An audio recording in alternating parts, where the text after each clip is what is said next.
Euh, Frère Yves, bonjour. Alors, je voulais te faire part d'une remarque que j'ai faite par rapport aux jeunes de dépouillement. Bon, moi, je t'ai un peu expliqué mes soucis au départ quand je devais entrer dans la famille. Donc, j'avais un gros souci d'orgueil et de rancœur. Ça, c'est quelque chose que j'avais, une grosse colère dans le cœur. Et j'ai tant essayé de prier, j'ai prié pour ça, j'ai jeûné pour pouvoir oublier ça. Mais le résultat n'était pas concret. Donc, de bouche, je disais toujours que j'ai pardonné. Mais avec le jeûne de dépouillement, j'ai constaté que je n'avais pas pardonné en fait. Je disais juste de bouche que j'ai pardonné, mais le cœur était encore en colère et tout. Donc, avec la prière, comme tu l'as recommandé, comme tu nous as enseigné de prier, j'ai prié. J'ai fait le jeûne comme tu as recommandé. Je l'ai fait en priant comme tu as dit. Quelques jours après, par la grâce de Dieu, j'ai eu ma petite fille. Et tout dernièrement, s'il y a eu réunion familiale à la maison, avec mes grands-parents et tout ça, mes oncles, on m'a fait asseoir. Et tu connais comment la famille est, on m'a passé en jugement. C'est chacun qui parlait à sa, à sa façon à lui, en grondant, en disant ce qu'ils allaient dire. Bon, vu que j'étais d'abord en colère contre eux parce que c'est ma famille paternelle, mais ils n'ont jamais levé la main pour nous aider en quoi que ce soit, en rien du tout.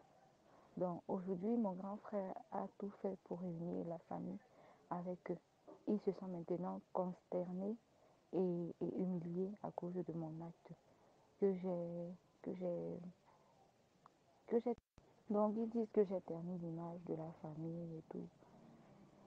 Bon, quand ils m'ont passé la parole, moi j'ai pensé que je devais encore gronder ou parler mal, vu que j'étais en colère contre eux.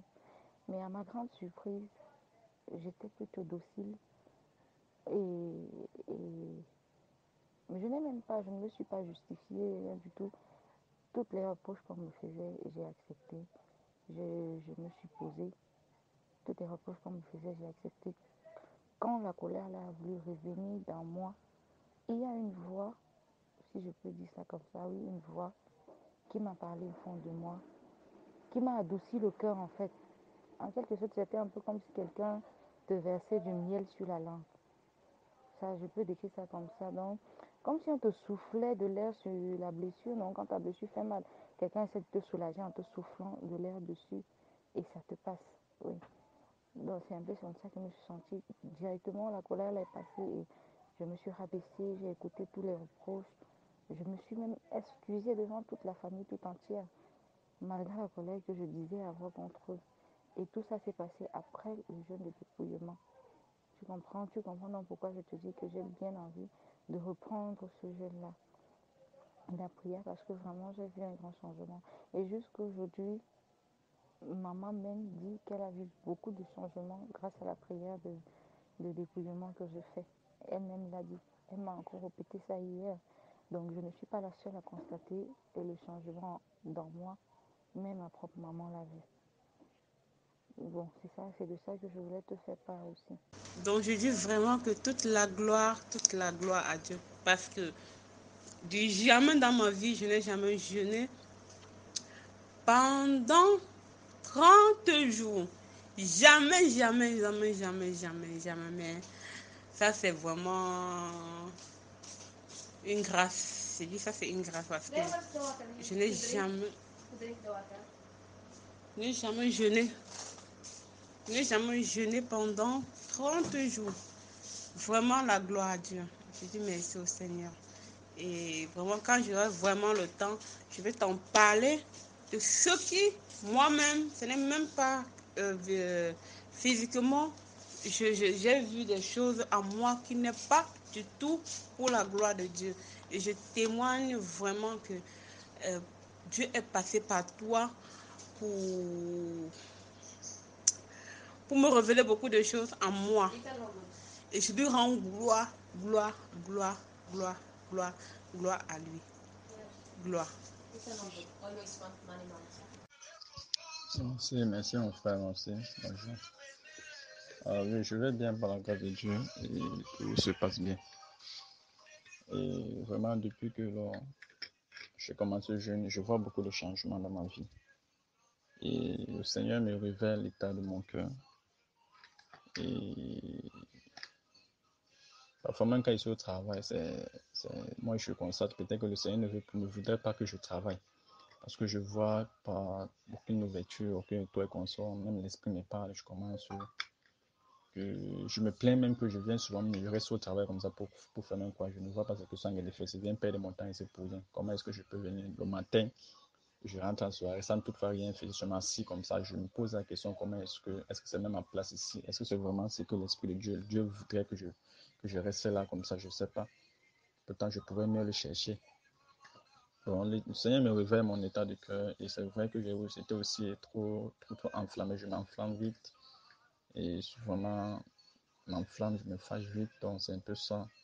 Le Seigneur commence à me révéler l'état de mon cœur, me parler. Et depuis ce jour, je vois certaines guérisons aussi proprement de mon corps. Je vois certaines forces qui me reviennent dans certains domaines de mon corps, donc je ne m'attendais pas. Et je vois certaines forces qui me reviennent et certaines choses qui me reviennent. Donc le Seigneur m'enquête de me travailler. Je vois un changement et j'ai la paix.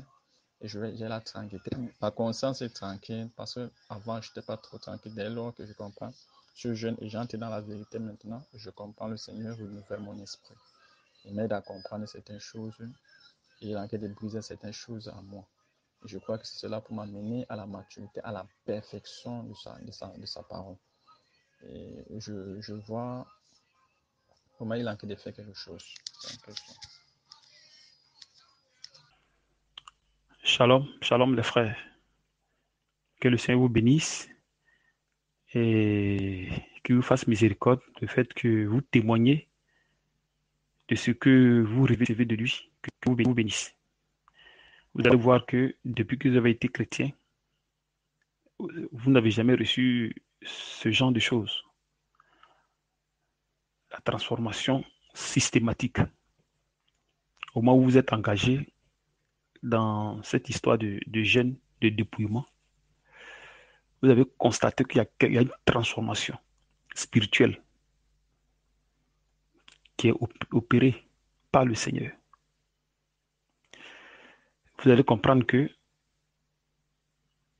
être chrétien pour marcher dans la foi est une chose vraiment qui dépasse l'entendement de l'homme. Vous voyez, ce qui se passe avec vous n'est pas une chose de main d'homme, mais qui vient de Dieu, c'est-à-dire une chose divine. Et le Seigneur a dit, c'est lui qui garde sa parole, c'est-à-dire c'est lui qui garde ses commandements. C'est lui là qu'il aime. Et il viendra à lui afin qu'il demeure ou se fait connaître. Parce que pour que le Seigneur vienne, il faudrait que tu arrives à avoir l'amour. Il faudrait que tu aies son amour. Et c'est cet amour-là qui va te pousser à vouloir rester toujours dans la vérité de sa parole. Jean 14, 21. Donc cet amour va te pousser à plus l'aimer. Donc quand on vous prêche la parole, il vous accorde la repentance et le pardon de vos péchés. Parce que la repentance, c'est lui qui l'accorde. Le pardon du péché, c'est lui qui l'accorde. Quand vous croyez. Et maintenant, cette fois à laquelle vous avez cru, elle va manifester des œuvres. Et ce sont ces œuvres-là qui vont vous transformer. Ces choses ne sont pas faites de main d'homme. Non que quelqu'un vienne dire que non, moi je vais me transformer pour suivre Dieu. Non, ça ne se fait pas parce que tu es charnel. Tu es né dans le péché. Tu as été conçu dans le péché. Donc ta nature est pécheresse. Donc impossible à toi de suivre Dieu comme bon te semble. Mais c'est Dieu qui te fait grâce afin que tu puisses marcher dans sa sainteté. Donc vous aurez des tribulations aussi dans la chair, afin que vous arriviez à vous débarrasser des désirs, l'affection. C'est-à-dire que le péché. Parce que Dieu, pour marcher avec lui, il ne fonctionne pas avec péché. Si vous voulez lui imposer vos désirs en priant, ça ne marchera pas. C'est pour cette raison, il est loin de beaucoup de personnes qui se disent chrétiens. Comment une personne qui dit avoir cru en Jésus prie et Jésus ne l'écoute pas. Donc, vous devez vous poser des questions. Vous devez vous poser beaucoup de questions. Et les gens se lèvent un matin, ils vont à l'église parce qu'il faut aller à l'église.